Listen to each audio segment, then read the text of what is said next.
bonjour, merci beaucoup d'être tous venus ici à la 13e matinale de l'IFRIS, qui va porter sur ce livre blanc, Sciences et technologies émergentes, pourquoi tant de promesses? Les promesses sont donc ces choses assez étranges qui circulent aussi vite que les rumeurs et les informations, et beaucoup plus, même plus rapidement aujourd'hui avec Internet. C'est donc un livre collectif avec un nombre considérable d'excellents travaux, publiés donc sous la direction de Marc Odetta, ici présent, de l'Université de Lausanne. Nous avons aussi deux autres contributeurs à qui on a demandé d'avoir un regard critique sur les concepts qu'ils vont développer. Dominique Vunk, donc professeur ordinaire à l'Université de Lausanne, lui aussi, et Sarah Angélie Habitant, qui va nous faire aussi une présentation basée sur les travaux qu'elle a effectués et qui sont rappelés ici brièvement. Et nous avons invité Jean Foyer, qui est un grand spécialiste de l'environnement et des différentes façons critiques de voir l'environnement et les objets manipulés par les laboratoires, mais qui se prétendent naturels. Qui va nous faire un commentaire aussi sur le livre. Nous ouvrirons bien sûr la discussion à toute la salle. Nous vous remercions d'être venu ici si tôt, puisque c'est une matinale. Et je vous laisse la parole donc à Marc. Alors, merci Rigas et bonjour à tous. Merci de l'invitation. C'est la première fois que je suis là et je me réjouis beaucoup de la discussion qu'on pourra avoir tous ensemble à propos du livre, ici avec des collègues au fond. Donc, je me propose, mais brièvement, de vous parler de quelques étapes de la construction du livre, pour vous montrer un peu la charpente et comment on est arrivé à certaines, je dirais pas conclusions, mais résultats, et comment ces résultats ouvrent à une sociologie des promesses qui n'est pas neuve, n'est-ce pas, mais qui se prolonge certainement aujourd'hui. Donc, à l'origine, c'est un projet de veille sur les enjeux des nanotechnologies, un projet de recherche ouvert en réalité, qui s'appelle Nanopublic. J'ai oublié de dire que je travaille à l'interface sciences-société de l'Université de Lausanne. C'est dans cette institution qu'on a lancé ce projet.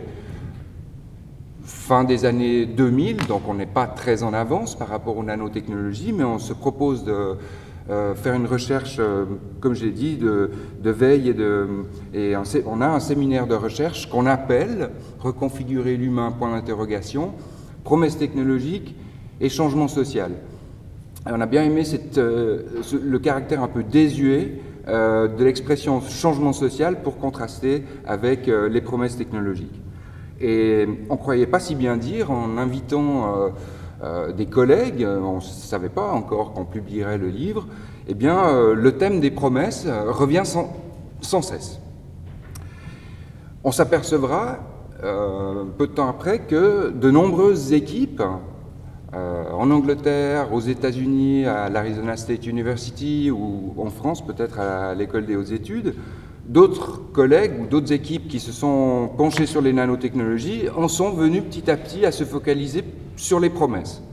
Donc, on va dans le même sens, on s'en apercevra par la suite.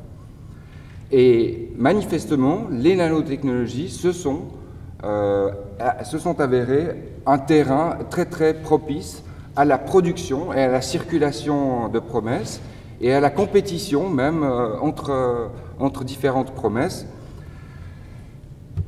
Alors je ne fais pas un florilège ici de ce type de promesses des nanotechnologies, vous les connaissez, mais on peut évoquer Richard Jones, un Britannique, sauf erreur, un spécialiste de la politique de recherche, impliqué même dans les politiques de recherche, qui avec son blog et son livre Soft Machine avait parlé d'économie des promesses. Sans doute pas le premier, mais disons que ça avait été une borne à retenir. Et puis avec Harry Ripp, on organise une session à la conférence de Rotterdam en 2008 et on l'appelle Future Science Present Fiction. Et lui présente un papier qui s'appelle Les promesses scientifiques comme genre littéraire. Est-ce que c'est un genre littéraire qui se distingue des autres? Donc vraiment les nanos poussent à étudier les promesses. Alors les premières questions dans lesquels on se débat pour cerner l'objet. D'abord, il y a toujours eu des visions, des promesses, depuis que les sciences modernes se sont développées, toujours des visions, des imaginaires derrière.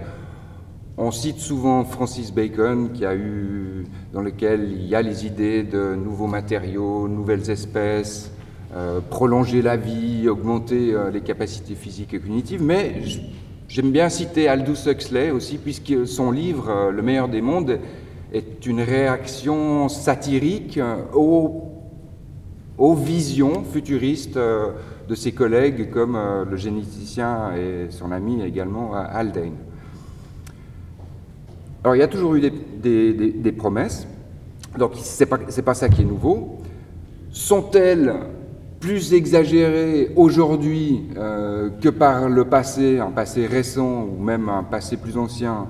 Eh bien manifestement non, on ne peut pas l'affirmer. Si on pense à la promesse très vivace, jusque dans les années 80, je dirais, de la production d'une énergie toujours plus disponible et à un coût décroissant, et donc qu'on aurait une énergie infinie gratuite, finalement, eh bien cette promesse n'était pas moins exagérée que celle qu'on trouve aujourd'hui, disons. Donc c'est pas ça, c'est pas qu'elles sont plus exagérées qu'aujourd'hui. C'est sans doute, et là c'est Dominique Vinck à côté de moi qui a eu ce mot un peu déclic, c'est que probablement que dans les années 60, par exemple, les promesses scientifiques, les visions du futur étaient mieux articulées au développement très fort et aux changements sociaux et techniques que connaissaient les sociétés. Tandis qu'aujourd'hui, dit-il, on fait plutôt semblant d'y croire. Donc il y avait une meilleure articulation, une meilleure adhésion probablement des promesses au développement des sociétés occidentales industrielles, bien entendu, aux sociétés de croissance, qu'aujourd'hui. Aujourd'hui, on fait plutôt semblant d'y croire. Alors, qu'est-ce qui a changé, finalement? Eh bien, une première chose qu'on peut établir, c'est qu'il y a plus de concurrence, il y a plus de compétition dans le monde scientifique pour capter les fonds. Il y a plus de fonds, mais il y a aussi beaucoup plus d'équipes et de laboratoires. Et puis les promesses technoscientifiques sont populaires et circulent massivement sur Internet.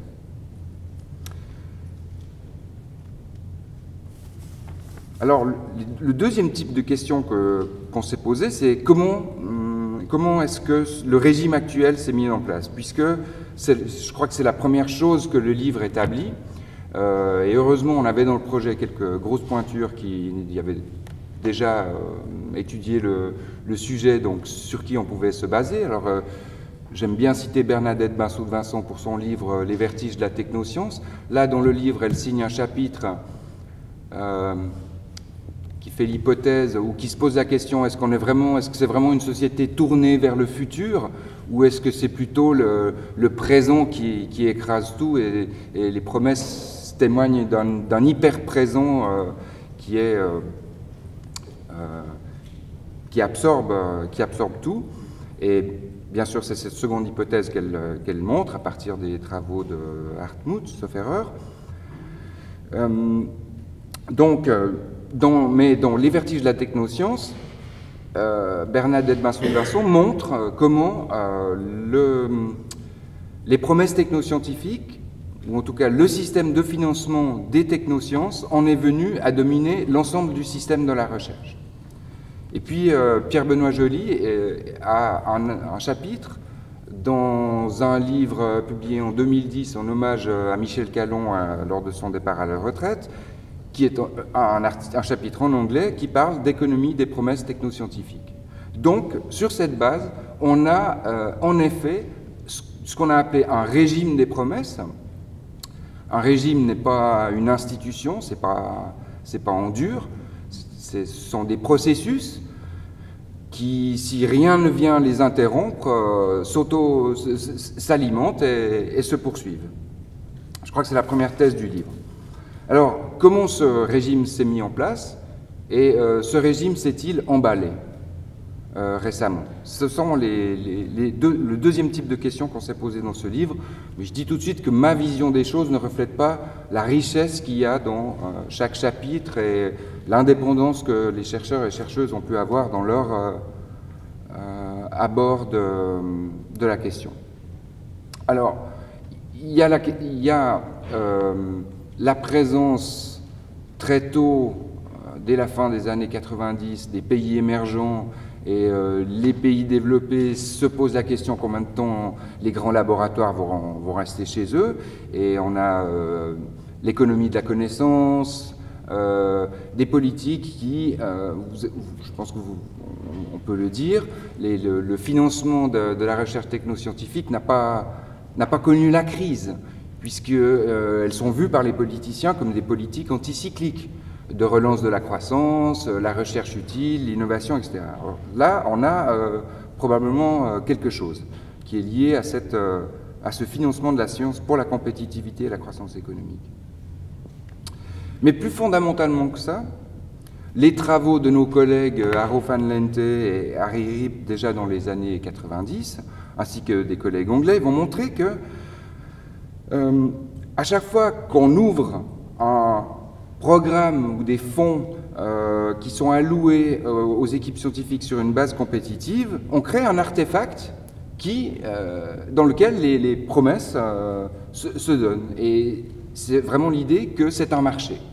Et donc là, le terme promesse se distingue de vision, imaginaire ou d'autres termes utilisés dans cette... Il s'agit bien d'un marché. Alors, dans cette sociologie, deux concepts principaux sont proposés, dont nous disposons quand nous commençons à écrire ce livre. C'est l'idée de situatedness et performativity. Situatedness, donc situation, il faut étudier les promesses en relation au réseau qui les fabrique et au réseau d'acteurs auxquels elles sont destinées, et quelles sont leurs performances. Comme Sarah Tocchetti le dit souvent, les promesses performent, et elles performent si bien qu'on exagère, on en rajoute toujours. Alors, les performances des promesses, quelles sont-elles? Est-ce qu'elles motivent? Est-ce qu'elles orientent le travail de recherche?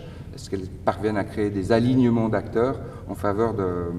Et nos collègues, jusqu'ici, ont fait un travail, je dirais, très sociologique, et que j'ai trouvé à la lecture, dans l'ensemble, assez peu politique, très peu polémique. Et ce livre, l'idée d'avoir le mot de promesse dans le titre, c'est un petit peu cette idée de questionner vraiment ce régime et d'avoir une vision critique, articulée à la sociologie.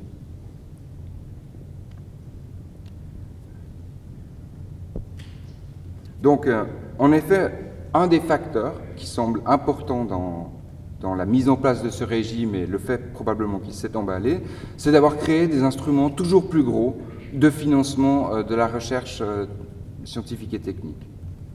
Programmes prioritaires, sciences stratégiques, Human Genome Project dans les années 90, National Nanotechnology Initiative aux États-Unis dès 2002 et en Europe, Future Emerging Technology avec comme slogan et mot d'ordre Science Beyond Fiction, donc le discours la science est au-delà de la fiction et à dépasser la science-fiction devient récurrent.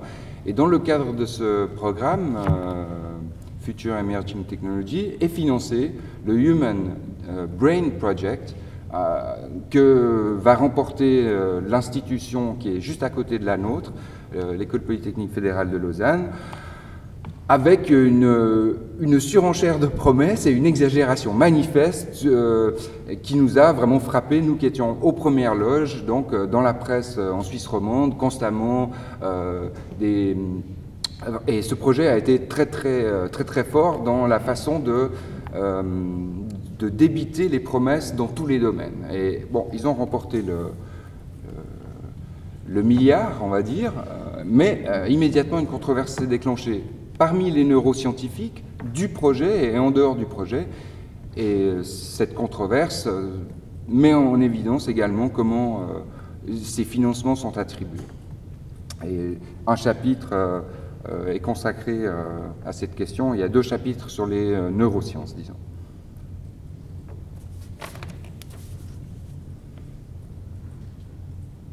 Alors, ce qui contribue également à la mise en place de ce régime tel qu'il est aujourd'hui et à son emballement, à l'inflation de promesses, c'est la multiplication, je dirais, des analystes industriels, des sociétés comme Gartner pour les technologies de l'information, ceux qui ont inventé la courbe de l'enthousiasme, de la désillusion et du plateau. Donc il y a toute une sociologie qui est critique de ça qui existe également.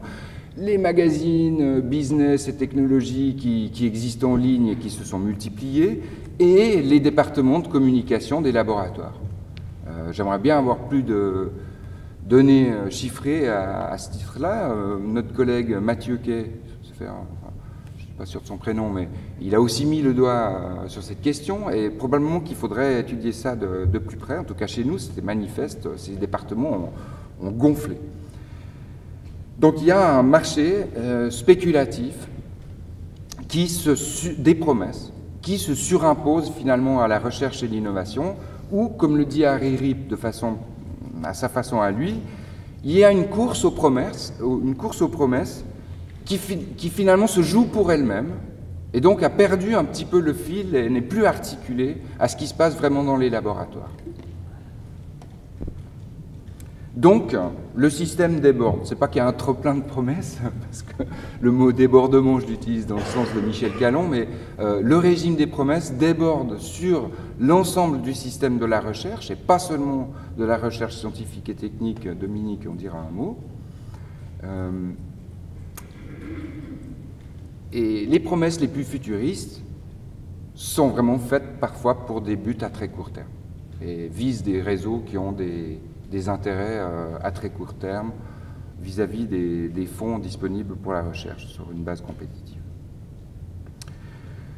Alors le paradoxe, j'aimerais vraiment beaucoup parler de ça parce que j'ai eu moins l'occasion de le faire jusqu'ici, mais le paradoxe, je crois que c'est une sorte de paroxysme lorsqu'on observe en même temps que la production de promesses ce qu'on peut appeler un déficit d'innovation. Ou en tout cas, on a traduit l'expression « waiting games » dans le livre par « attentisme de l'investissement ». Quand ces deux choses vont ensemble, il y a vraiment un décalage manifeste, énorme. Alors c'est connu pour les entreprises pharmaceutiques qui innovent moins, alors qu'il y a énormément de promesses sur ce domaine. Les nanotechnologies, c'est probablement le cas aussi. Il y a trop peu d'innovation par rapport à ce que les laboratoires ont pu proposer jusque-là. Il y a véritablement un attentisme, les acteurs attendent de voir le premier, ou alors les perspectives de profit ne sont pas assez intéressantes, ou ce sont des innovations qui sont à trop long terme pour les acteurs de l'innovation, ou bien dans les biotechnologies, dans bien des secteurs, on voit qu'une course au brevet remplace plutôt la course à l'innovation. Et donc on a un décalage entre les promesses et véritablement ce qui semble nouveau sur les marchés en matière d'innovation. Donc je ne vais pas trop allonger, j'avais encore 2-3 choses, mais la suite de cette sociologie, c'est au fond que les promesses, malgré tout, elles passent des tests de crédibilité à de nombreux niveaux différents, et on observe même des cycles de crédibilité. L'exemple que j'aime bien prendre, c'est celui de la médecine personnalisée. Il y a eu énormément, on en a beaucoup entendu parler, par exemple chez nous en Suisse romande, mais c'est pareil en Angleterre. Je ne me rends pas compte en France où les conditions sont différentes dans ce domaine, hein, en matière d'innovation, en médecine et génétique, c'est un peu différent. C'est intéressant même, je dirais, en comparaison à ce qui se passe en France. La promesse est déjà épuisée chez nous, et ça fait plus de 10 ans que les journaux en parlent. Alors, et aux États-Unis aussi, tac, le terme de médecine de précision, qui désigne en fait exactement la même chose, commence à circuler maintenant pour venir en aide à la promesse de la médecine personnalisée qui est fatiguée. Et Olivier Glasset, notre collègue, montre comment il y a des cycles aussi de promesses, sociales des technologies de l'information. C'est un chapitre qui vaut la peine. Donc, débordement de ce régime sur la recherche, mais également sur la société. Donc là, il y a plein de questions à se poser. Et c'est sûr qu'on observe dans les milieux de la recherche des tensions. On peut mettre en évidence des tensions. Cette surenchère, l'inflation de promesses crée une pression aux résultats qui s'ajoute à tout le reste. On voit des décisions plus politiques que scientifiques, c'est le cas du Human Brain Project, en tout cas la façon dont ça a été attribué. Donc il y a beaucoup de tensions autour de la façon de promouvoir le changement socio-technique, et les promesses sont la poursuite du modèle dominant de progrès par les sciences et technologies. Alors je conclurai, c'est pas une conclusion, ça paraîtra évident pour la plupart d'entre vous, mais on a peut-être eu trop tendance à penser que les promesses ne font qu'accompagner le travail des sciences et techniques et de la recherche. En réalité, elles orientent et elles façonnent les technologies et les sciences aujourd'hui. Merci beaucoup. Alors bon, comme ça l'a été dit en introduction, moi je suis à la fois discutante et participante, donc voilà, c'est une perspective critique de l'intérieur. Je vais faire 4 ensembles de remarques qui, à mon sens, visent plutôt à nourrir des réflexions pour ce qui pourrait être, par exemple, un deuxième ouvrage, l'Empire contre-attaque ou quelque chose comme ça. Première remarque sur la question des domaines technoscientifiques qui semblent émerger de l'agrégat des différentes contributions et des différentes études de cas que vous avez assemblées dans ce bouquin. Notamment le domaine des TIC d'une part et le domaine des applications biomédicales de l'autre et des promesses biomédicales de l'autre. Et donc, tu as un peu répondu à mes questions sur pourquoi ces domaines-là semblent être des espaces où ces économies de la promesse marchent particulièrement, mais je me demandais si ça ne serait pas fécond de le comparer avec d'autres arènes, où là on oublierait les technosciences en fait, et d'autres arènes qui seraient elles-mêmes structurées par des économies de la promesse, et c'est un relais que j'envoie à Jean pour sa discussion de tout à l'heure, parce que je pense qu'il va un peu parler de ça, et que ça permettrait de pousser l'analyse et l'élément boîte à outils un peu plus loin pour voir comment est-ce que des choses qui ne fonctionnent pas sur cette espèce de futurologie du progrès technoscientifique et des discours de l'innovation, et où est-ce que et comment ça marche ailleurs. Deuxième remarque, où là j'attends peut-être un peu plus une réponse, c'est la question des industriels et leur absence-présence dans ce bouquin. En tout cas, le fait que c'est un acteur qui a, à mon sens, une place un peu trop ambiguë et qui gagnerait à être éclairci. Ce que je trouve intéressant, c'est qu'un produit industriel en matière technoscientifique, c'est un peu une promesse qui a vu sa carrière réussir et dont on pourrait dire ah, c'était une promesse il y a 15 ans, mais aujourd'hui c'est un produit, regardez, nous avons réussi à réaliser la boucle. Et donc à la fois, cette histoire de produit industriel, c'est un peu l'horizon d'attente, ça fonctionne comme un horizon d'attente au même titre que les promesses. Et en même temps, l'ouvrage étant dans l'introduction que dans les différents papiers, a plutôt tendance à reposer sur 2 blocs qui seraient les 2 structures de cette économie des promesses. Premier bloc qui est le monde du financement, que ce soit des financements publics, type financement européen, financements nationaux, mais aussi des financements privés, type investissement, capital risque et ce genre de choses. Donc premier bloc, le financement. Et deuxième bloc, la question de la communication scientifique, des départements de com, du public, du débat public, de ce genre de choses. Et donc, entre ces deux blocs, ben, la place des industriels, elle est plus là en fait. La place de ceux qui produisent n'est plus vraiment... Enfin, on n'arrive plus à les identifier. Et donc, ça m'amène à une question qui est, est-ce que ces promesses, ça fonctionne? Est-ce que c'est juste un régime contemporain d'allocation de capital? Et est-ce que c'est juste ça, entre guillemets? Ou est-ce qu'on a un autre moyen de connecter promesses et produits industriels et de réfléchir à cette relation? Et ma troisième remarque va être une piste pour comment on peut penser à cette relation.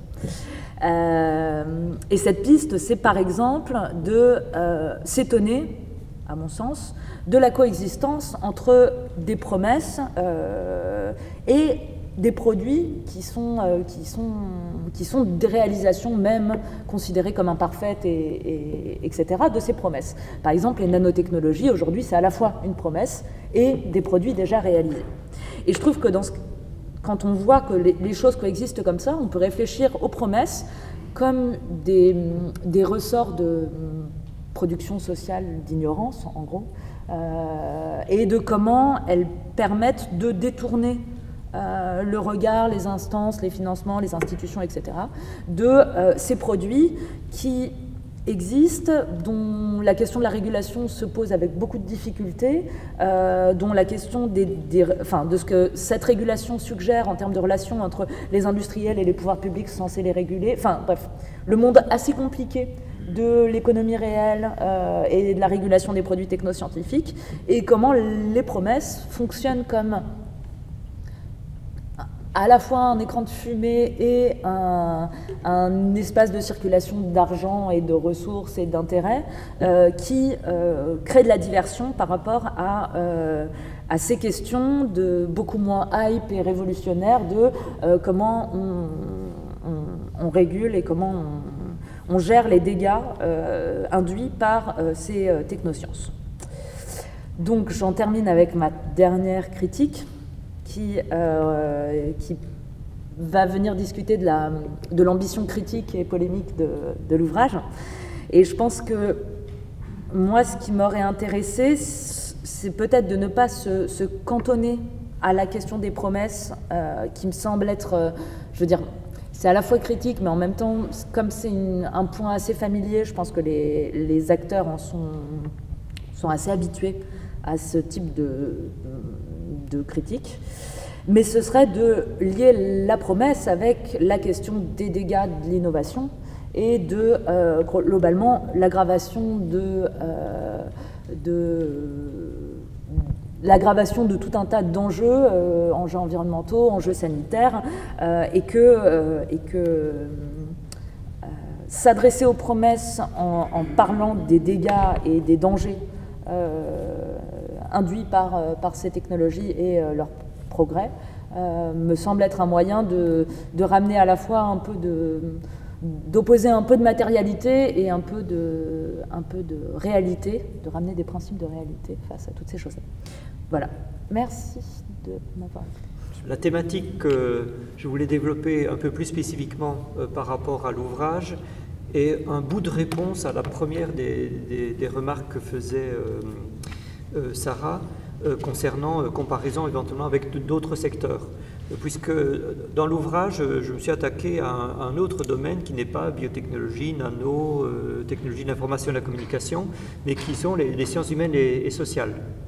Alors, dans nos domaines, en particulier études sociales des sciences et des techniques, on a l'habitude de se pencher, enfin on a l'habitude, on a découvert progressivement, et en tout cas c'est pas un problème majeur, de se pencher sur les promesses faites par nos collègues des sciences dures. Justement, Nano, c'est un bel exemple, Human Brain Project, c'est un autre bel exemple, et par rapport auquel on n'a pas nécessairement trop de difficultés à prendre une certaine distance critique.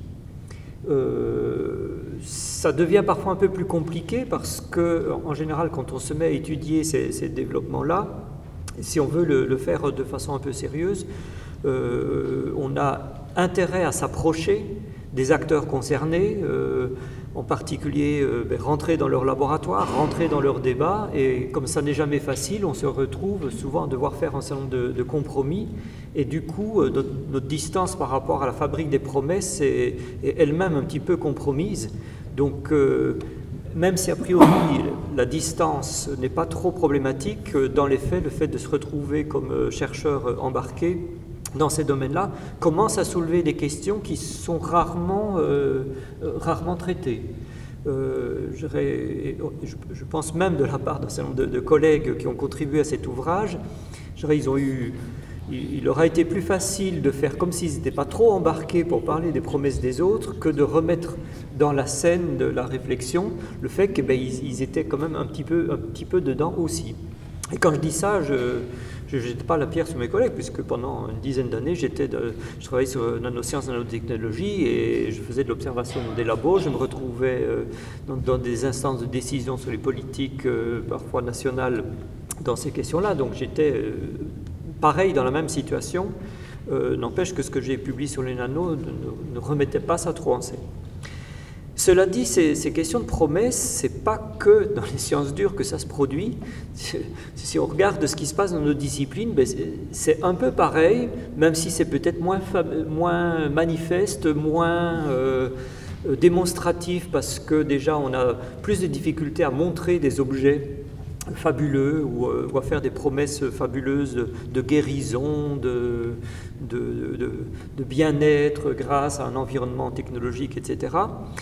Mais on se retrouve de fait embarqué aussi dans le fait de fabriquer des promesses, dans le fait de les défendre, de les promouvoir, de faire semblant d'y croire, voire de se mettre à y croire pour de vrai. Enfin, on se retrouve aussi à devoir en faire. Si on regarde un peu dans le passé, on voit que c'est pas complètement nouveau. Cela dit, les transformations des mécanismes de financement de la recherche, le fait qu'on est de plus en plus sur un financement par projet, de plus en plus compétitif, etc., où il faut convaincre ceux qui nous financent de l'intérêt, de la pertinence des projets qu'on propose, on voit bien que ce n'est pas que sur la qualité scientifique de ce qu'on a fait dans le passé ou de ce qu'on annonce que les choix sont faits. On voit bien qu'il s'agit bien aussi de convaincre de l'intérêt, de la pertinence des objets sur lesquels on va travailler, de l'intérêt, de la pertinence des questions qu'on va soulever, et puis après, ils vont regarder effectivement est-ce qu'on a les compétences, les capacités, est-ce que la méthodologie qu'on annonce tient la route. Mais manifestement, une partie importante des décisions ne se joue pas que sur le critère de qualité scientifique de ce qu'on annonce. C'est bien aussi de l'ordre des promesses que les choses se jouent. Et on le voit de façon très très forte dans un domaine qui est devenu mon domaine de recherche en tant que, d'abord comme objet d'étude, à savoir ce qui se passe dans le domaine des Digital Humanities, c'est-à-dire tout ce qui est sciences humaines et sociales confrontées au numérique. Je le définis de façon très large, a priori comme ça, mais il y a bien quelque chose dans ce domaine-là qui se joue de l'ordre de la promesse, et il suffit d'entendre, alors là plutôt les discours nord-américains qui sont particulièrement frappants, quand on dit Digital will save the humanities. Enfin, les sciences humaines sont sérieusement menacées aux États-Unis de plusieurs points de vue, ou du côté des financements. Enfin, il y a des coupes très importantes qui visent particulièrement les sciences humaines. Du côté des publics étudiants, il y a une chute des effectifs d'étudiants, et il y a un problème pour inventer des solutions pour réattirer plus d'étudiants, un désintérêt des publics, des critiques vives, parfois radicales, qui visent nos disciplines. Donc les sciences, principalement les sciences humaines, se retrouvent vraiment mises à mal, et un certain nombre d'acteurs, que ce soit des chercheurs ou des agences de financement de la recherche dans ces disciplines, sortent des discours de ce genre-là qui sont vraiment des discours de promesses. Le digital va sauver les sciences humaines et sociales. Le digital va permettre enfin de combler le fossé entre les deux sciences, ou entre science et culture. Le digital va permettre que enfin les sciences humaines et sociales deviennent des vraies sciences, que le digital va permettre d'attirer de nouveaux publics, Et là, je prends des grandes promesses, je dirais un petit peu globales, mais on peut aller vers des choses un peu plus précises. Le digital va permettre de sauver le patrimoine de l'humanité, parce que tous les papiers, les vieilles peintures, etc., tout ça, ça se dégrade. Le numérique permet de faire une sauvegarde éternelle des choses. Enfin, sans aller voir de près, on entend ce genre de discours. Et puis même pas mal d'institutions de type archives, bibliothèques, il y a un peu moins d'une dizaine d'années, ont vraiment cru à ça, se sont mis à numériser massivement un certain nombre de choses, et puis maintenant se rendent compte qu'il faut recommencer la numérisation, et puis qu'il y a un vrai problème sur la pérennisation de l'archivage numérique. Mais je dirais, ça a marché pendant un certain temps. Et puis on a des choses beaucoup plus précises, et je pense à des collègues justement proches de nous à Lausanne, du côté de l'école polytechnique, qui est une institution où la pression compétitive qui pèse sur les épaules des chercheurs est très forte, et du coup ils sont plus poussés peut-être que nous à fabriquer des promesses, mais comme ils ont découvert que le domaine des sciences humaines et sociales est aussi un domaine potentiellement intéressant, on les voit se lancer à faire des promesses, alors sur des choses parfois précises, mais par exemple des projets comme Venice Time Machine. C'est un projet de numérisation des archives de Venise, 80 km d'archives, 1000 ans d'histoire, bon ça c'est intéressant, mais ce qui est mis en avant, c'est pas simplement on va numériser les archives et puis on va les traiter, c'est on va concevoir des choses géniales, genre ce Venice Time Machine, c'est-à-dire une machine à remonter dans le temps, qui permettrait de prendre connaissance, par exemple, de la ville de Venise, de se promener un peu avec un outil genre Google Street, pouvoir se balader dans les rues, et avoir des vues rapprochées, se balader dans les rues, avoir des vues zoomées, et puis prendre du recul, avoir une vision d'ensemble, voir l'évolution de la cartographie,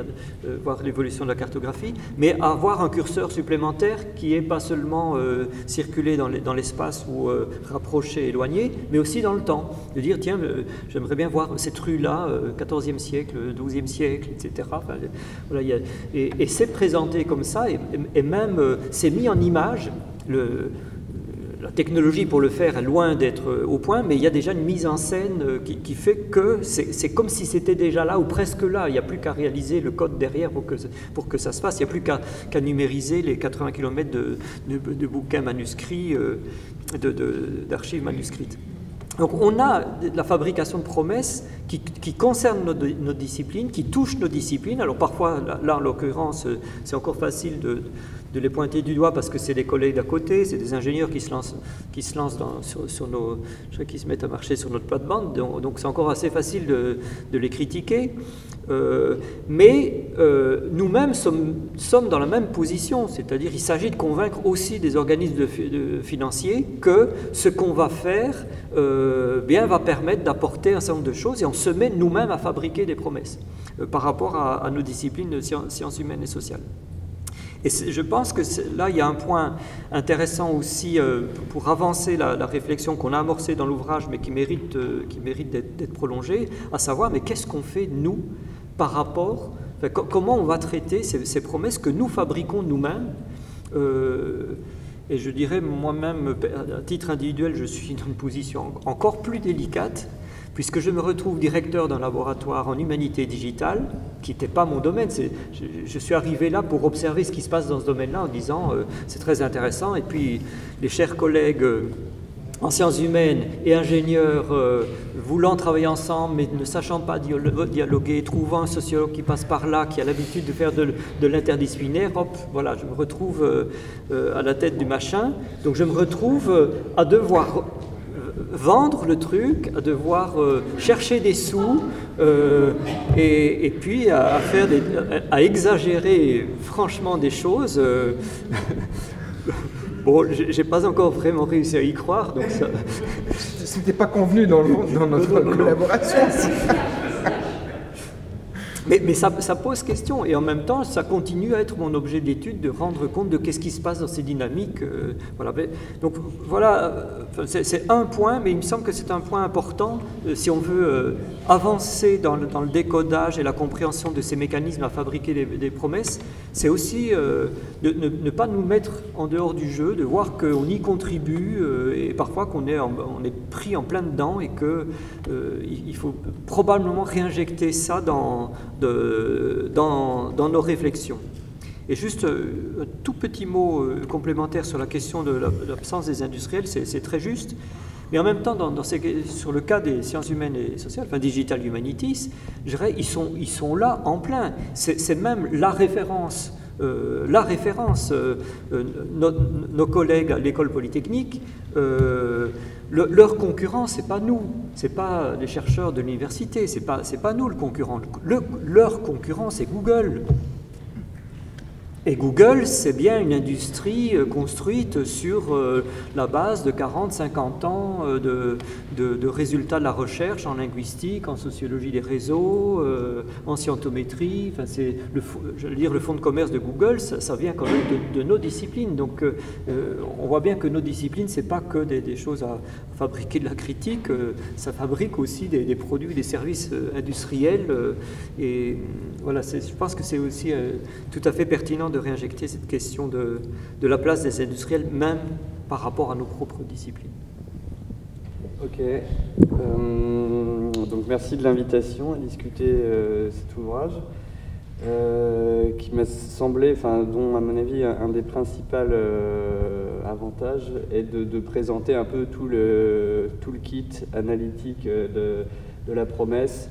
Avec, on retrouve vraiment tous les éléments là que je pourrais lister. Il y a les cycles de la promesse, la hype, le disappointment, il y a sa dimension spéculative, la massification du phénomène et son débordement, sa performativité évidemment. Il y a aussi pas mal de textes sur l'entremêlement des temporalités entre les passés, présents, futurs. Bon, là j'avoue que moi je suis moins convaincu par la dimension heuristique de cette ligne d'analyse, parce que quand on commence à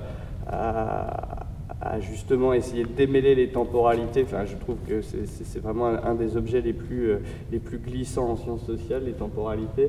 Du coup, j'ai un peu plus de mal à être convaincu par cette ligne, mais c'est pas pour ça qu'il ne faut pas le faire, évidemment. Il y a un point assez important sur les liens avec le régime général, basé sur une forme de condamnation à l'innovation permanente et une fuite en avant toujours dans la compétitivité. Donc comment cette idée de promesse est complètement liée et partie prenante de cette course en avant à l'innovation. Et il y a dans le livre aussi pas mal de réflexions sur le positionnement des SHS et des STS par rapport aux promesses. Et avec toute une gamme de positions qui vont du malaise à la mise à distance, on va dire. Mais moi, plutôt que la promesse en elle-même, je pense qu'il aurait... Le texte de Pierre-Benoît Joly de 2010, qui pour moi est quand même un grand texte sur ce thème-là,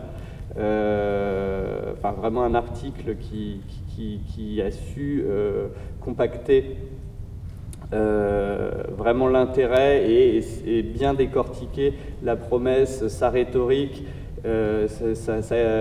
comment on lui alloue une crédibilité, sa légitimité, sa performativité. Vraiment, on a une grille analytique très puissante, et précisément parce qu'elle parle pas de la promesse, mais de l'économie de la promesse. Et ça, je pense que c'est vraiment un point de départ très intéressant, puisque par économie de la promesse, il entend ce qu'elle produit, ou même il aurait pu dire l'écologie de la promesse, c'est-à-dire comment elle est dans son environnement, mais aussi comment elle agit sur son environnement. Et en ça, l'article aussi, le chapitre de Pierre Benoît qui est dans l'ouvrage est assez chouette parce qu'il fait une synthèse de ce chapitre, donc un peu moins riche que celui de 2010, mais il revient sur finalement ce qu'il appelle les 4 pathologies de la promesse, et je pense que c'est intéressant de revenir sur ce point. Ce qu'il dit, la première pathologie du régime de l'économie de la promesse, c'est en gros qu'elle est autoritaire et verticale, même si la promesse est assez douce, au sens où ce n'est pas une injonction, mais plutôt une espèce de rêve, d'imaginaire qui est mis en avant. Elle est complètement édictée d'en haut, elle n'implique pas les publics ou très peu, et en gros elle les infantilise en leur faisant croire à des choses. Donc elle a une forme aussi elle est autoritaire au sens aussi où elle paralyse d'une certaine manière la critique, puisqu'on ne va pas être contre la faim dans le monde ou contre... elle se base sur des énoncés tellement généraux et auxquels tout le monde adhère, est censé adhérer, qu'elle a une force paralysante assez forte. La deuxième pathologie, c'est qu'elle est en gros spéculative. Comment les promesses jouent sur les espoirs. Et elle naturalise, elle ne fait pas que naturaliser le progrès technologique, elle naturalise aussi la désillusion, au sens où si elle ne se réalise pas, c'est pas grave parce que c'était une promesse. Elle est pas vraiment engageante. Et de toute façon, même quand elle ne se réalise pas, les OGM n'ont pas résolu le problème de la faim dans le monde, ou même, pire, il y a des technos, les OGM par contre se sont réalisés au sens où elles se sont bien instanciées dans les champs partout en Amérique notamment. Mais de toute façon, au moment de revenir à l'énoncé de la promesse, c'est trop tard. Toute une série d'institutions se sont mises en place. Donc ça, c'est un point assez important, la dimension spéculative qui n'est pas propre à la promesse. On retrouve ça aussi largement aux technosciences plutôt, on retrouve ça dans la finance. Le troisième point qui est assez peu présent dans le livre, et qui aurait été intéressant, je trouve, de creuser, c'est la schizophrénie de la promesse par rapport au changement. Et ça, c'est vraiment quelque chose que j'avais bien vu aussi dans ma thèse sur les biotech. C'est-à-dire que quand il s'agit de la vendre, d'avoir des financements, d'obtenir des droits de propriété intellectuelle, on met en avant dans la promesse cette dimension rupture. Quand il s'agit de réguler ou de gérer les effets sanitaires ou environnementaux, on met au contraire en avant la continuité de la technologie. Et ça, je pense que c'est une schizophrénie assez présente, mais d'ailleurs qu'on retrouve dans la critique aussi, à l'inverse, en miroir inverse de ce genre de technosciences.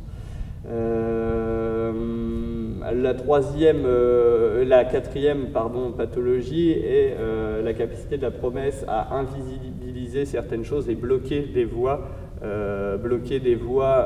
d'autres alternatives technoscientifiques, mais aussi bloquer des voies de contestation. Donc je trouve que c'était important de revenir sur ces 4 pathologies qui auraient pu aussi servir de point de départ. La deuxième remarque que je voulais faire, c'est ce que moi je considère comme étant l'énorme apport de l'économie de la promesse et qu'on retrouve, ça ne fait pas l'objet d'une discussion centrale dans l'ouvrage, à mon avis, qui est finalement la co-construction des imaginaires et des matérialités. Et ça pourrait même constituer, à mon avis, presque un nouveau programme STS après les co-constructions nature-culture ou sciences politiques. Je trouve que cette idée de co-construction entre imaginaire et matérialité, qui est finalement une idée qui est déjà présente largement chez Castoriadis, avec ses histoires d'institutions imaginaires de la société, mais je trouve que c'est vraiment là où l'économie de la promesse est puissante dans la manière de voir comment les imaginaires instituent le monde. Et là, j'étais assez surpris de assez peu retrouver les deux expressions vraiment importantes, à mon avis, qu'on retrouve chez Borup et dans le livre de Tournai, qui ont le même sens, c'est-à-dire ce que Borup appelle la constitutive force, ou la force instituante chez Tournai. Donc, les promesses instituent des choses, mais qui ne sont pas forcément liées aux énoncés de la promesse. C'est ça qui est, à mon avis, très important. Et du coup, ça permet d'étudier toute une série de ce qu'on a essayé de qualifier comme des déphasages praxiques, quoi. Des déphasages dans la praxis. La praxis, pas entendu comme une linéarité bien lisse entre ce qu'on imagine, ce qu'on dit et ce qu'on fait, mais toute une série de déphasages entre ces différents niveaux de réalité.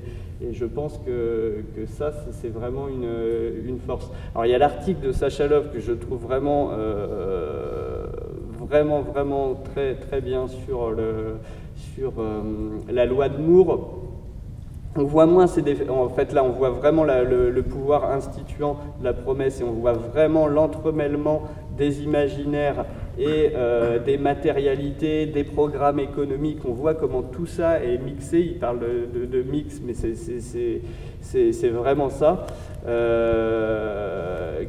Et ça va bien au-delà du thème, enfin justement c'est ce qui critique, on a souvent parlé de prophétie autoréalisatrice, c'est ça, mais c'est beaucoup plus que ça en fait. Et c'est ce qui montre très très bien dans ce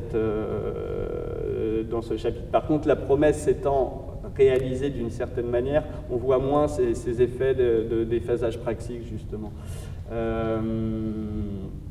Mais enfin, à mon avis, ce chapitre mérite vraiment d'être lu et relu. Enfin, il y a même beaucoup de passages que je n'ai pas compris parce que je ne suis pas spécialiste du domaine, mais c'est vraiment quelque chose. Enfin, ça m'a paru très très fin justement dans cet entremêlement imaginaire et matérialité, avec toute une gamme évidemment. Il ne s'agit pas seulement de voir comment les imaginaires se concrétisent et se matérialisent, mais de voir dans la matérialisation ou l'institution toute une gamme de matérialisation qui vont j'en sais rien, par exemple dans le cas des EGM, la mise en place de tout un système juridique accompagnant les biotechnologies, toute la réforme du droit qui est aux États-Unis dans les années 80, précisément pour produire ça, toute l'écologie nécessaire à la production de ce type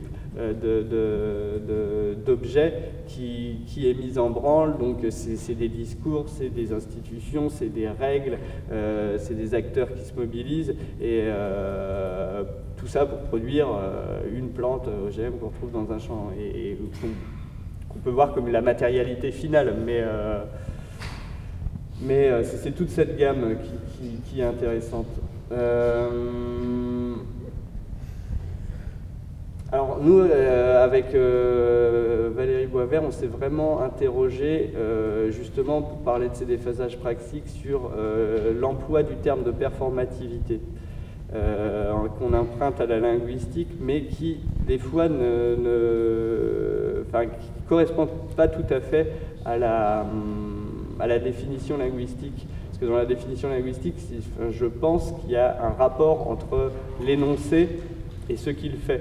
Or là, des fois, il n'y a pas de rapport. En fait, c'est plus intéressant d'étudier la promesse pour ce qu'elle fait, mais ce qu'elle ne dit pas qu'elle fait. Et là, c'est plutôt... Alors, il y a perlocutoire comme concept, mais c'est presque la performativité collatérale, en fait. Il faudrait appeler ça, je ne sais pas si quelqu'un a un concept pour parler de ça, on est assez preneur. Mais c'était quelque chose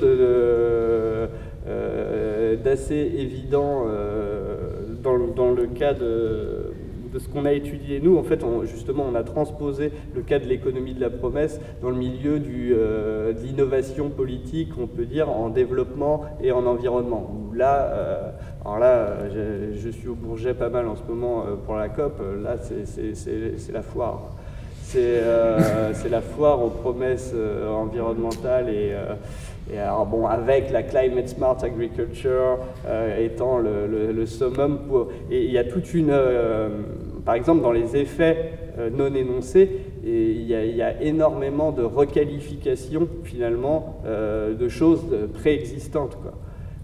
Donc il n'y a pas seulement des cycles de la promesse au sens hype et des illusions, c'est aussi il faut réactiver des choses, enfin, c'est un peu ce que vous disiez tout à l'heure, et la Climate Smart Agriculture ou l'agriculture de conservation, c'est des pratiques qui existent depuis un moment et tout le monde s'aligne là-dessus. C'est assez, il y a les effets d'alignement aussi sont hyper sont un des effets très très importants des promesses. Comment ça devient des points de passage obligés, c'est quelque chose d'assez fort.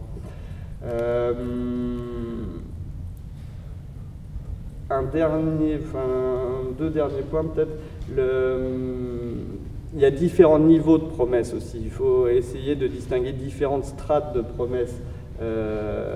Et certes, même, je pense qu'il y a des méta-promesses finalement, et on peut se demander si la technoscience, enfin on ne peut pas se demander en fait, la technoscience en elle-même est une promesse, et est une espèce de méta-promesse. Les biotechnologies sont un autre niveau de promesse. Dans les biotechnologies, ça se décline à différents niveaux, mais on peut aussi se demander, dans une vision un peu plus anthropologique, de quelle manière les promesses sont une manière de réactiver, repotentialiser notre croyance à la technoscience et au progrès de manière plus générale et au développement. Dans le cas du développement, c'est aussi, il y a Olivier de Sardan qui parle justement de promesses qui sont réactivées sous la forme de nouveaux dispositifs. Et ça, c'est évident.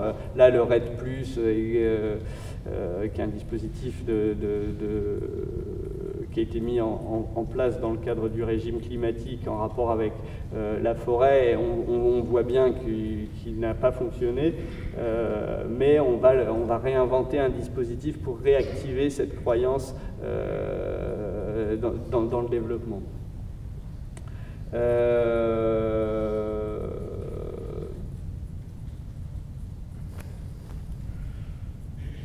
Et en ça, je pense que c'est vraiment plus qu'une caractéristique encore de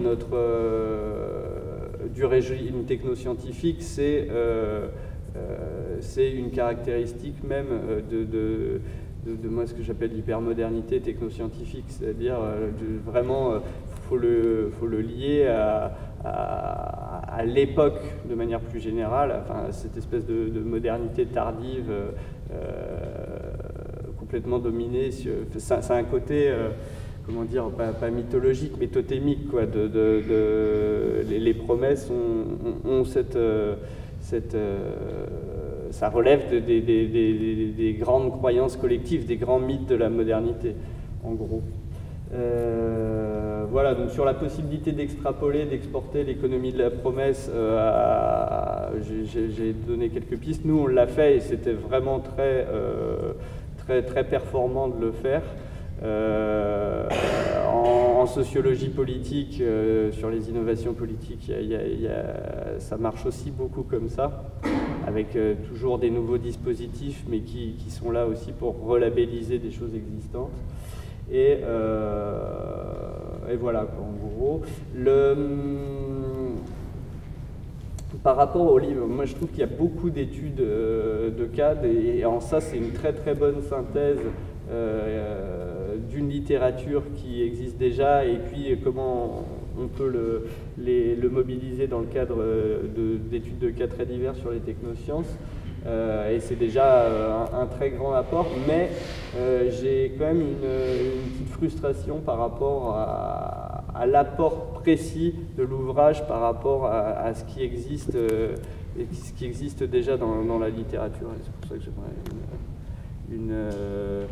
Je pense que c'est plus un grand panorama qu'un apport précis. C'est pour ça que je demande s'il y avait un apport, ce serait quel point par rapport. Je ne connais pas toute la littérature, mais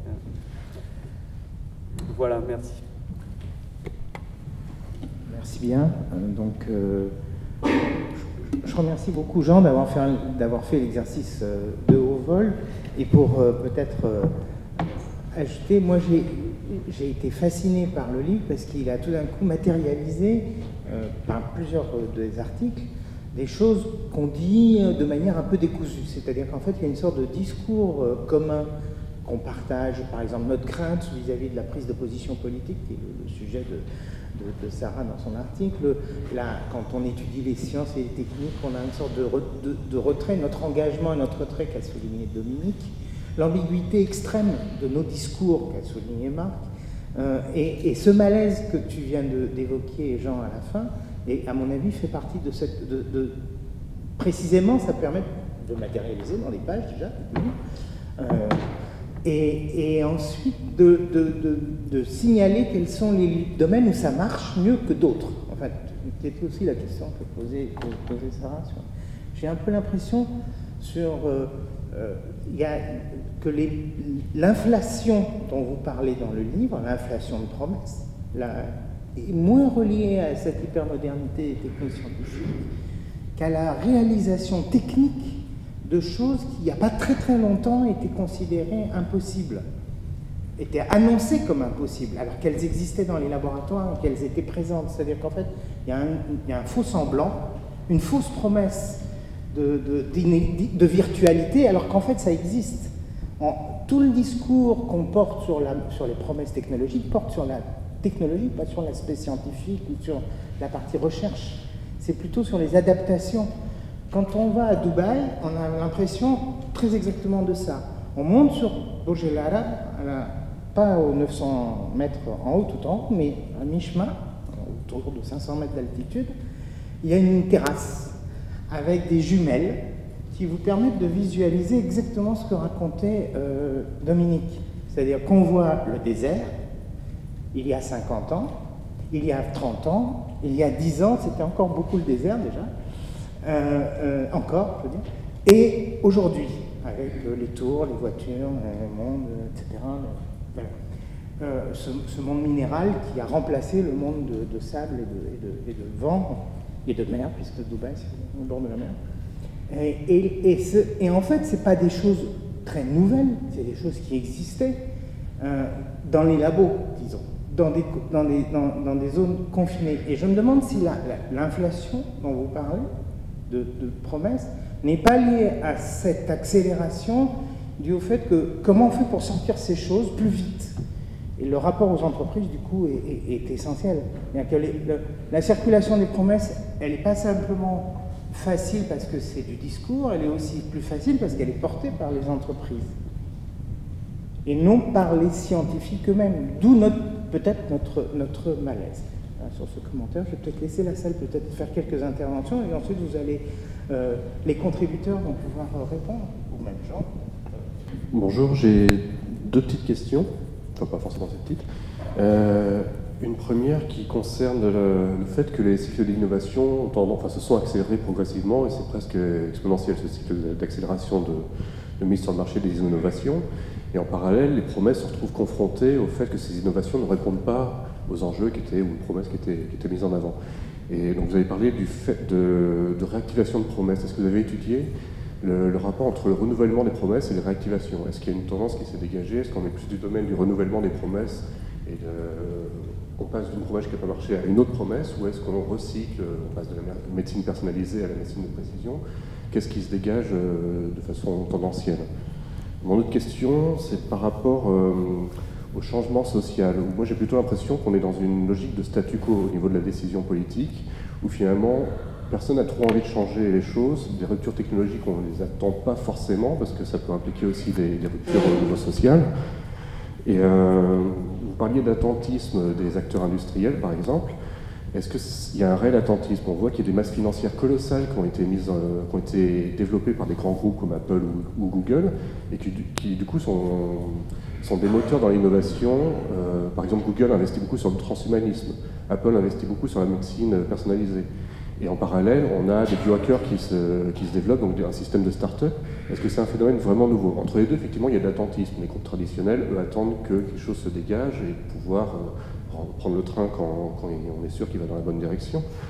Mais est-ce que ce phénomène est vraiment nouveau? À l'époque d'Internet, par exemple, c'était pareil. Il y avait des très grands groupes et des start-up.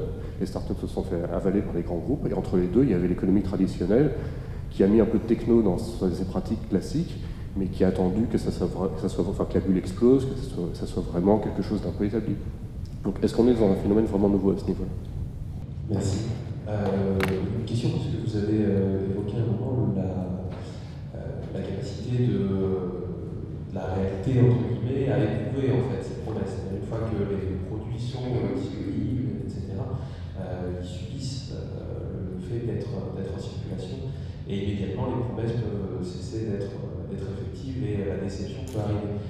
La question que je me posais, c'est est-ce qu'il n'y a pas des formes d'expertise, de connaissances, publiques ou non, qui viennent éprouver ces promesses au moment où elles sont faites. On a un peu l'impression, en fait, en écoutant la présentation, que les promesses sont dites, les recherches sont faites, et qu'à aucun moment, en fait, il y a des instances d'expertise qui mettent en garde et qui alertent sur le caractère plus ou moins fragile de ces promesses.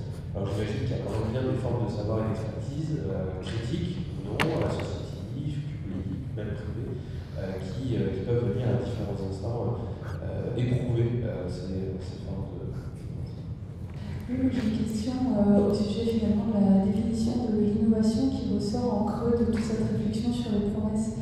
C'est-à-dire que quand on parle on a parlé de cas de réactivation de projets qui seraient restés un peu en sommeil dans des labos et puis qu'on définit aujourd'hui comme des innovations. Mais est-ce que l'innovation c'est l'invention où ce projet sort dans un labo, ou est-ce que c'est le moment où il va justement sortir du labo? Donc quelle définition de l'innovation est en creux? Et de même, quand on est dans l'origine des promesses, il y a beaucoup de production de brevets, mais pas beaucoup d'innovation, si j'ai bien entendu ce qui était dit en introduction. Voilà, je voulais vous questionner sur cette nouvelle définition de l'innovation qui ressort de cette travaux. Je vous remercie d'abord des commentaires et des critiques. Je pense que tout était vraiment justifié et intéressant, y compris à la fin, ce qui manque dans le livre, ce qui pourrait être développé dans une recherche plus intégrée sur la question. Je pense qu'on a repéré ces différentes questions que tu as soulevées, Jean, et merci encore. Et il nous faudrait un processus qui va plus en profondeur et qui ratisse en avance, qui ratisse un peu plus large également. Et pour ça, je signale que nous avons une session qui a été retenue à la conférence de Barcelone 31 août, 3 septembre 2016. Et donc tout le monde est bienvenu là pour continuer la discussion. On organisera aussi un colloque, je suppose, à Lausanne à propos de la parution du livre, mais qui sera un second appel à contribution. Donc, tu auras bien les deux. Je vous invite, d'ores et déjà, enfin, on fera circuler l'annonce parmi vous. Bon, il y a énormément de questions qui ont été posées par tout le monde, donc je ne pourrais jamais y répondre comme ça, mais il y a une chose à laquelle vous m'avez fait penser, c'est quelque chose qui existe bien avant ce qu'on a dit dans ce bouquin, qui est dans la sociologie de nos collègues anglophones, néerlandais, etc., qui ont montré comment des promesses pouvaient créer une sorte d'obligation de résultat. Si on insiste trop sur certaines promesses, concrètement, eh bien, la recherche ou même l'innovation, elle aura avancé, mais elle aura abouti à quelque chose de différent. Elle se sera réorientée entre-temps. Et ça, c'est un problème. Ça, c'est un problème parce que ça interrompt, ça peut interrompre le flux financier et ça crée des malentendus. Ça, c'est un mot qu'on n'a pas utilisé jusqu'ici, mais il y a pas mal de malentendus qui sont produits parfois. Donc il y a cette obligation de résultat. Deuxième question, je ne me souviens plus. Mais alors la question, est-ce que les promesses sont mises à l'épreuve? Ou qui est-ce qu'il y a une responsabilité dans la production de promesses? Justement, j'ai eu une controverse avec Haro van Lente, on va la continuer dans la session dont je viens de parler à Barcelone. Il me dit, mais bien sûr, il y a une responsabilité dans les promesses. Puis je dis, mais non, les gens peuvent dire ce qu'ils veulent, on a le droit de rêver, et apparemment, il n'y a personne qui... Il n'y a pas de garde-fou, là. Et, enfin, ça c'est plutôt mon sentiment. Mais il y a des épreuves, c'est sûr qu'il y a des épreuves.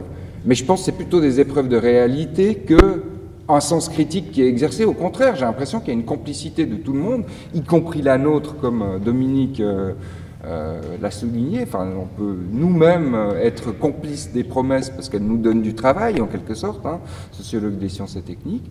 Donc, je voulais dire l'épreuve.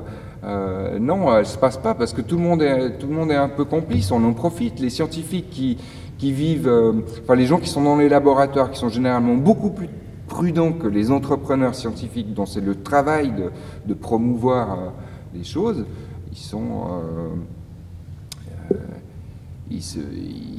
sont complices dans le sens où ils en profitent de la promesse. Ils sont gênés peut-être par l'exagération, mais ils en profitent. Puis on se dit toujours... c'est pas grave, ça fait pas de mal. C'est vraiment ce qu'un journaliste m'a sorti, il m'a dit mais au fond, est-ce que c'est grave?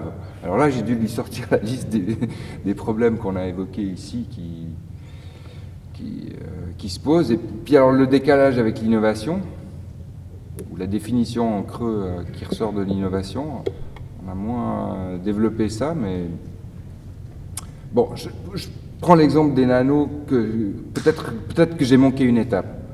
Mais dans les nanos, avec ce qu'on nous a annoncé il y a 10 ou 15 ans, on a quoi sur le marché aujourd'hui? On a des nanoparticules, avec des problèmes de réglementation des produits par rapport à des risques, parfois des risques de risques, et donc des problèmes ultra classiques. On n'a pas de technologie de rupture véritablement. Donc là, il y a le décalage avec l'innovation, il me semble important. Ou alors on peut dire que ça prendra beaucoup plus de temps que ce qu'on voulait bien dire, mais je crois qu'il y a quand même un décalage important là, par exemple. En tout cas sur cet exemple-là.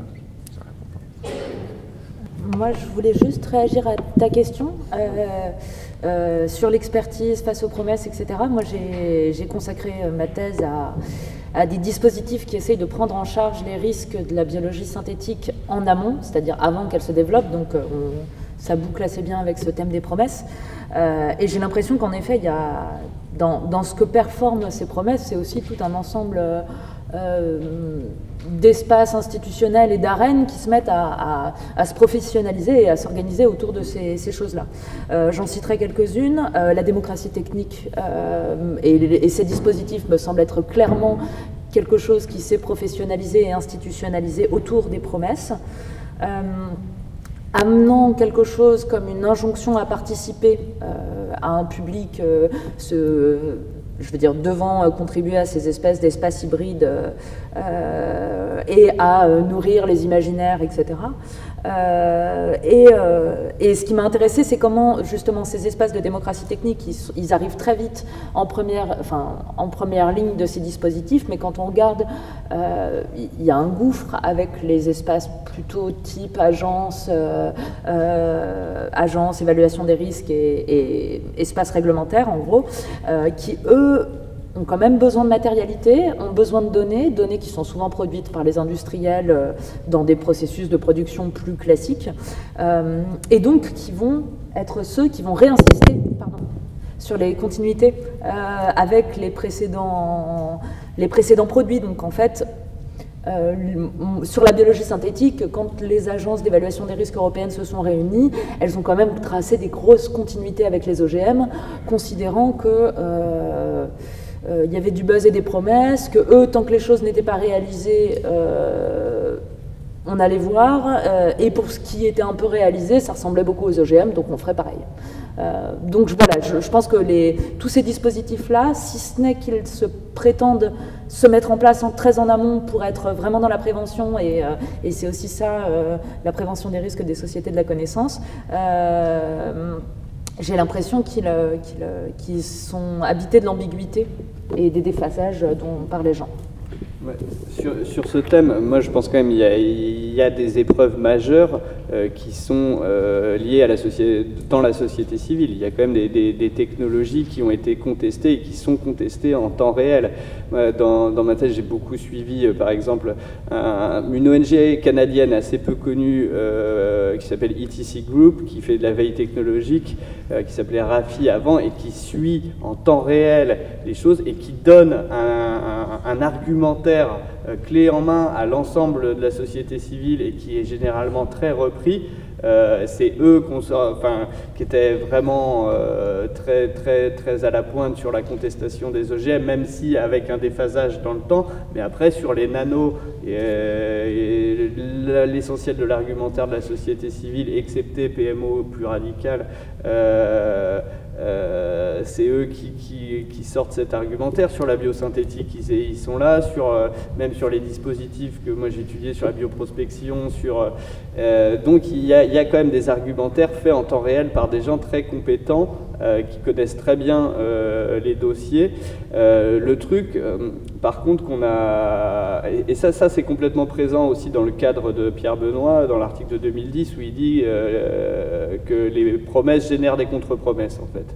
Et quelque chose qui est assez intéressant, c'est que ces contre-promesses tendent à apporter de la crédibilité à la promesse, finalement. C'est que tout en la contestant, elle valide ses potentialités de réalisation.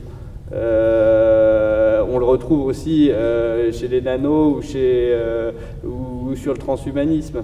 Ou même sur les NBIC, donc elles participent à la hype finalement, ces contre-promesses par effet de miroir inverse, quoi.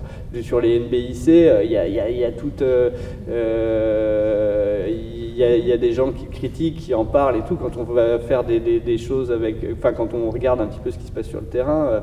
Nous, c'était rigolo, on avait fait une soixantaine d'entretiens avec des gens censés pratiquer les nanotechnologies en Ile-de-France, et je crois qu'il y en a 5 ou 6 qui savaient ce qu'étaient les NBIC, quoi.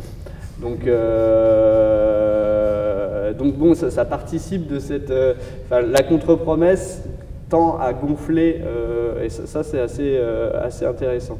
Pas systématiquement, mais il y a cet effet-là. Moi, je pense qu'on est au cœur d'un problème de fond, hein, là. Parce que c'est à la fois vrai, ce que tu dis, dès qu'on est sur le terrain, on se rend compte qu'il y a beaucoup à dégonfler de tout ça. N'empêche que, typiquement, les flagships européens, à un moment donné, il y a 1 milliard d'argent qui arrive sur un thème et qui met pratiquement sous silence toutes les autres propositions qui auraient pu être intéressantes. Donc, on a bien les deux, c'est-à-dire on a bien la fabrique d'un gros machin. Il y a bien la contestation, mais elle est tellement ou invisibilisée, ou finalement, comme tu dis, elle sert à renforcer la promesse, puisque s'il y a la contestation, c'est que c'était des vraies promesses ou quelque chose comme ça.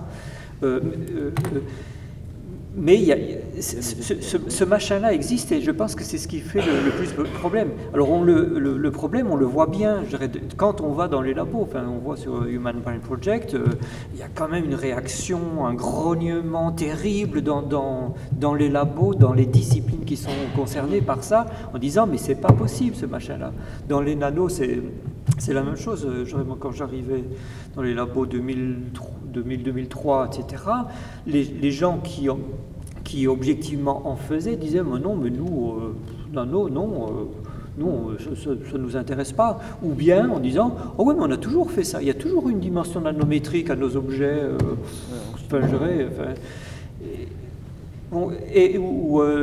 L'exemple de Sacha Löw, et puis le fait de regarder, bon, c'est pas la loi de Moore, c'est, la gestion quotidienne de la loi de Moore, la construction quotidienne de la loi de Moore avec les roadmaps. Et alors là, c'est des bras de fer entre alors là, c'est les industriels. Les industriels sont là, et on n'a plus ces bulles, on pourrait dire des promesses comme des bulles. D'ailleurs, quand on cherchait l'illustration pour la page de couverture, j'avais proposé une photo que j'avais faite moi-même, des gens qui fabriquent maintenant des bulles de savon, mais il y a parfois des énormes bulles, Et j'ai une photo où on voit le type qui a fait une énorme bulle, et la bulle, elle est multiforme, elle se déplace, elle se transforme, et puis les gens sont tous en train de le regarder admirative, mais en même temps, on voit dans la tête des gens quand est-ce qu'elle va péter. Enfin, on a cette espèce de, à la fois la fascination et la certitude, de toute façon, c'est éphémère, ça va péter. Enfin, et on a les deux, mais simultanément. Je pense qu'il y a ça. Et après, c'est très intéressant pour nous d'aller voir, et alors d'aller voir, je pense que ton idée de performativité collatérale, à mon avis, c'est vraiment très intéressant, en positif et en négatif, c'est-à-dire que ces promesses fabriquent bien quelque chose, c'est-à-dire on a rarement, voire jamais, les résultats de ce qui a été promis. Mais en même temps, il y a tellement de ressources alignées, d'acteurs qui se sont alignés, qui ont déplacé leurs objets, qui fabriquent la connaissance, qui fabriquent des nouveaux produits, qui mettent en place des services. Il en sort plein de machins. À la fin, la promesse qui était annoncée n'a pas été tenue, mais il y a des tas de choses qui n'avaient pas été ni annoncées ni anticipées, qui sont venues. Et je dirais, les innovations de produits sont rarement des validations des promesses. Il y a un décalage entre les deux. Donc il y a une performativité collatérale qui est positive, et puis il y a une performativité collatérale qui est négative, qui tient beaucoup à tout ce qui est mis sous silence, ou tout ce qui ne reçoit plus de soutien, alors que ça aurait pu, enfin je pense typiquement ces flagships européens, 1 milliard centré sur telle ou telle thématique, et puis le reste, tout d'un coup, c'est comme si ça n'existait plus. Là, c'est problématique. Alors, dans d'autres domaines, ce genre de situation n'est pas si problématique que ça. On l'a vu dans l'innovation technologique, l'arrivée du plastique, c'est ce qui a donné un coup de pouce à la métallurgie. La métallurgie qui somnolait depuis plusieurs dizaines d'années, il n'y avait plus vraiment d'innovation sur le matériau en métallurgie, sauf quand l'industrie automobile ont commencé à envisager sérieusement à utiliser des plastiques. Et à ce moment-là, on s'est rendu compte, il y a eu une effervescence de recherche en métallurgie, ça s'est traduit par la production de tas de nouveaux matériaux d'alliage plus ou moins intelligents, etc. Là, le fait d'avoir eu une concurrence a relancé la dynamique créative dans un domaine qui somnolait. Donc on pourrait penser qu'avec des promesses exagérées, à la limite, on pourrait dire c'est pas grave, tout ce qui est passé sous silence, ça va les réveiller. Et ça, ce serait intéressant d'aller voir, parce que je ne suis pas sûr que ça ait eu ces effets-là. Ce serait intéressant d'aller voir, je dirais presque domaine par domaine, où il y a eu des grosses promesses qui ont été faites, voir l'effet que ça a eu, si ça a anesthésié et éliminé les autres, ou si ça les réveille. Je pense avec Digital Humanities, je dirais dans les sciences humaines, l'immense majorité des gens n'y croient pas, sont sceptiques. C'est pas qu'ils n'utilisent pas l'informatique, ils l'utilisent de plus en plus.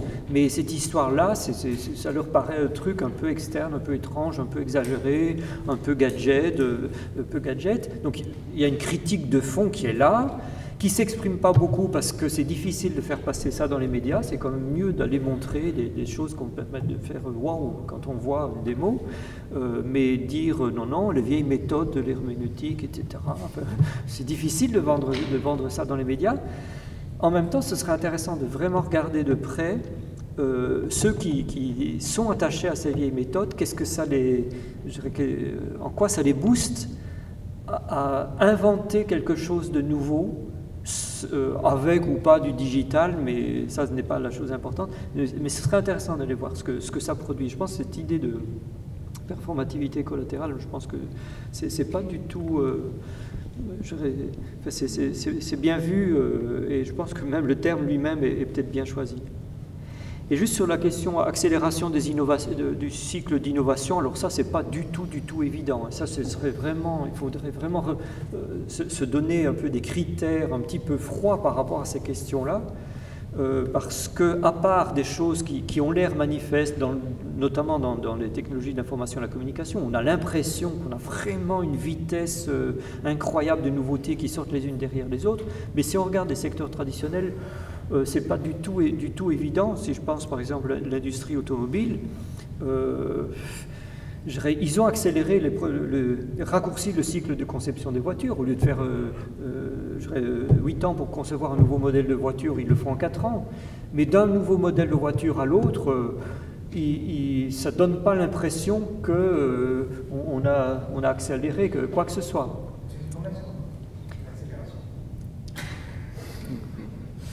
Peut-être, je ne sais pas, mais à mon avis, il y a un vrai décalage. Et je le vois, enfin, je pense à d'autres travaux que j'avais fait avant avec les ingénieurs mécaniciens sur les bureaux d'études, notamment dans l'industrie automobile. Moi, j'ai assisté à un clash énorme au bout de 10 à 15 ans de pression mise pour raccourcir les délais, etc. Et où, à un moment donné, la direction des entreprises automobiles se sont rendu compte qu'en 10 ou 15 ans, il n'y a plus eu aucun progrès sur les moteurs. Plus aucune innovation sur les moteurs. L'innovation s'est arrêtée, je dirais, simultanément au fait qu'ils ont mis la pression pour raccourcir les délais. Et ça se voit quand on va dans les bureaux d'études. Les ingénieurs qui font la conception dans les bureaux d'études, quand coût, délai, qualité, innovation, c'est des critères machin, mais en fait, dans la réalité, il n'y en a qu'un sur lequel il y a vraiment la pression qui pèse sur les gens, c'est les délais. Alors, qu'est-ce qu'on fait quand on n'a pas le temps? On fait comme les étudiants. Hein. Dans le passé, on a fait un travail, on doit refaire un autre travail, on n'a pas le temps, eh bien, on va regarder s'il y a quelque chose dans ce qu'on a fait qui peut servir, on fait copier-coller. Comme les chercheurs, pas comme les étudiants. On fait copier-coller. Et on fait copier-coller pendant 10 ans, mais au bout de 10 ans, il n'y a plus beaucoup de changements. Donc les modèles de voitures ont changé, oui. Il y a de plus en plus d'électronique dans les voitures. Mais côté moteur, je ne suis pas expert sur les moteurs, mais ce serait intéressant d'aller voir. Donc est-ce que ça a vraiment évolué?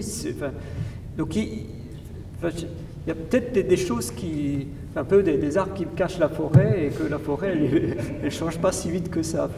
Mais ce serait à aller voir. C'est vraiment des questions à explorer concrètement. Ouais, je suis assez d'accord avec ça. Il y a différents, vraiment en fonction des domaines techno ou même des secteurs politiques, il y a ces histoires. Il faut voir derrière ces dynamiques de relabelling. Il y a beaucoup de pass dependency, là, de fait que les choses perdurent. La promesse peut aussi servir à masquer ou à déguiser des grosses continuités. Donc par rapport à l'innovation, c'est vrai. Bon, après, par contre, dans des secteurs type Internet, des choses comme ça, mais c'est sûr que confronter l'énoncé de la promesse et ses résultats, ça doit être aussi un point de départ, mais il faut justement distinguer les résultats des performativités collatérales. Ça c'est important. Je crois que je vais devoir fermer ce cycle. Il y a aussi une esthétique de la promesse qui est, par exemple, dans les grands projets dont on parlait, il y avait toujours des images un peu futuristes de la ville sur plusieurs étages, avec du lierre qui pendouille le long des murs et tout ça. Il y a aussi le remplacement d'un discours politique sur le développement qui a été remplacé par un discours sur les promesses, et notamment dans la santé.